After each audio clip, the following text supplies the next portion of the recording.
One of the personal attributes that I think make me successful as a therapist are my flexibility, my ability to see things from multiple points of view, the ability to empathize with my client, and the ability to be able to not take some of these problems home. We're dealing with some significant issues, and you know, if you personalize it too much, you're going to burn out. So the ability to be able to be there, be present with the client, the child at the moment, but be able to go home and be present with your child and wife.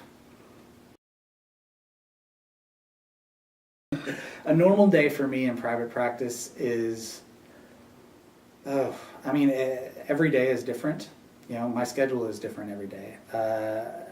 I can work when I want to, but you know, the downside of that is you don't get paid. So I would say the normal day for me is I wake up, you know, play with my child, help my wife get out the door, and then maybe I'll check my calendar and see what time I have to get up for clients. Sometimes I have clients from 8 to 8. Sometimes I have clients from noon to 8. Sometimes I just have some clients in the morning and some in the evening. So that's just the way it is for me right now. Probably work about 40, 50 hours a week. But there really is no normal day. You know, once I come to the office, I'm here doing something 24/7. I'm either attending to clients, scheduling, answering emails, trying to email people about marketing opportunities, finding ways to advertise myself in the practice here. So there's just always something to do. There's never a dull moment. The hardest part of my job, I would say, is self-care. You know, as a counselor, being able to take care of yourself when you're attending and being present for so many difficult situations, difficult diagnoses that you're dealing with. Being able to take care of yourself is something that you really have to be intentional about. So it's difficult to find time. Sometimes you will get in the habit and get in the day-to-day routine, and you'll forget to find time to take care of yourself. And I think that is something that every counselor needs to be aware of. Perfect. Wow, I mean, there are so many different types of tough cases. So,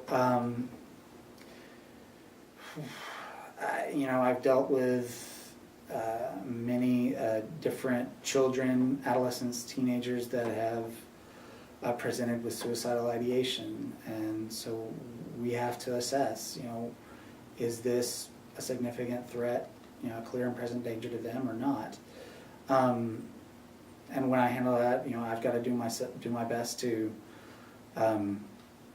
make sure that I am bringing in all the resources possible. If that means I have to refer them to an inpatient facility, then that's something that I would have to do. Another tough case, it seems like all of these days we're dealing with a lot of high conflict divorces. So dealing with two parents that don't see eye to eye, that have difficulty collaborating and parenting their child is very difficult. And for me, I have to continue to check my own biases, make sure that I'm not aligning too much with one parent over the other, make sure that I'm very careful about what I say because I know that it could be used in court, and really try to be there and present as an outside resource that is neutral to help the child, because that's who my client is. So those are always really tough cases. The best part of what I do is the relationships. The relationships with my coworkers, the relationships with parents of children that come in, and the relationships I have with the children. Getting to see them grow. A lot of times in therapy, things will go well, and then you check in with a child, and it seems like, gosh, they've grown up out of nowhere. And to be, whether it's significant or an insignificant, but just a part of the child's life, is extremely rewarding.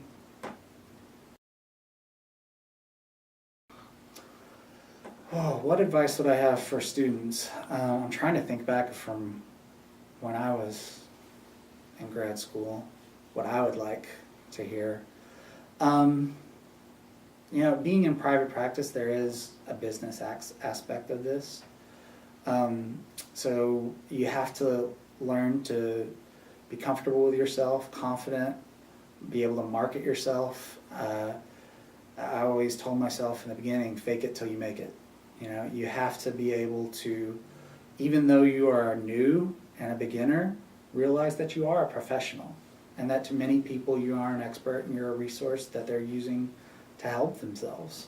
So you've got to continue to help yourself and tell yourself that you're a professional, that you are an expert, and that you have a lot to offer. So making sure that you don't drown too much and that you can keep your head above water too. Another thing that would help me, at least when I was getting into the field, is realizing that I'm not going to be able to fix every problem. That if I can help a child grow 2%, 5%, if I can help a child deal with a difficult situation, I'm not going to be able to save them. It's not my job to be a superhero, it's my job to just be an ear for them. So that's something that in the beginning I struggled with. I saw something I thought was wrong and I wanted to get in there and fix that problem.